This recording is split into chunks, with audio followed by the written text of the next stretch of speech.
आई भैया, हम गायक अखिलेश निषाद आप लोगन के बीच में एगो सॉन्ग पेश करता नहीं। हमके आशा ना बल्कि पूरा विश्वास बा आप लोग के जरूर पसंद आई।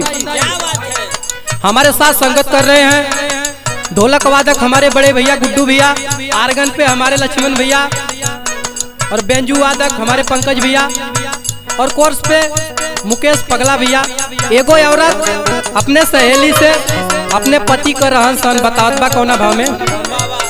सजनावा ये सखी मोर सुतावैया,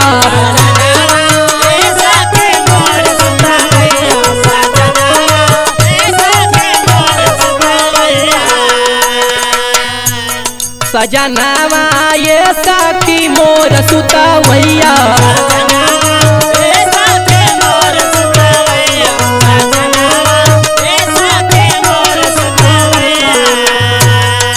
अगुआ हमार सखी कटलस नटैया। सजनावा सजनावा ये सखी मोर सुतावैया,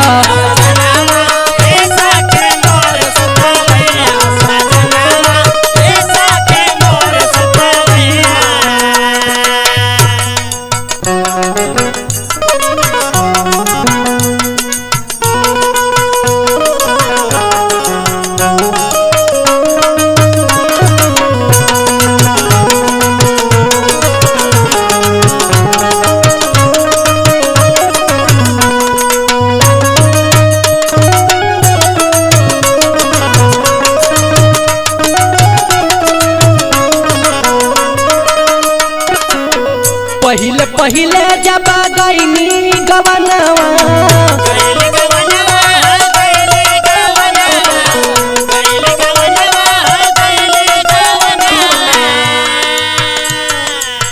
से जिया पे सैया से भयल मिलनवा,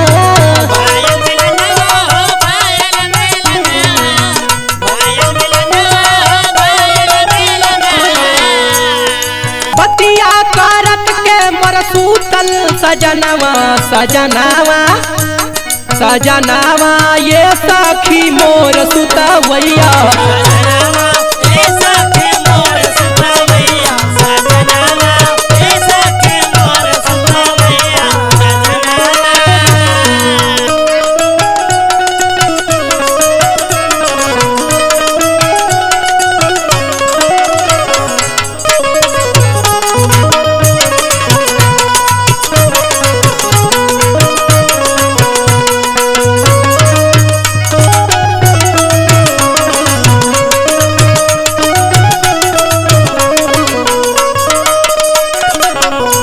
बजे भोरवा में सजन के जगवानी,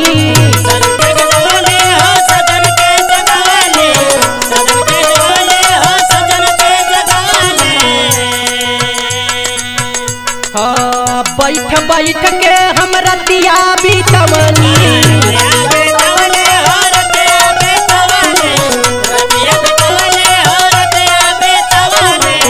जरेला जिंदगी मोर ऐसन सजनवा। सजनावा ये सखी मोर सुतावैया,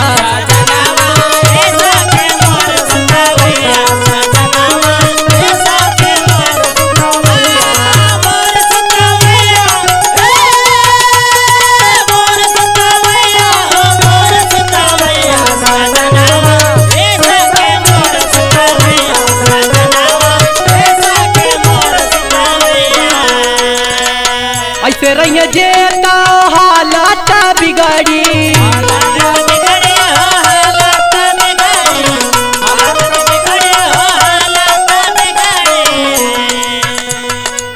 सुतना मरद हमके मिलल बा पगड़ी,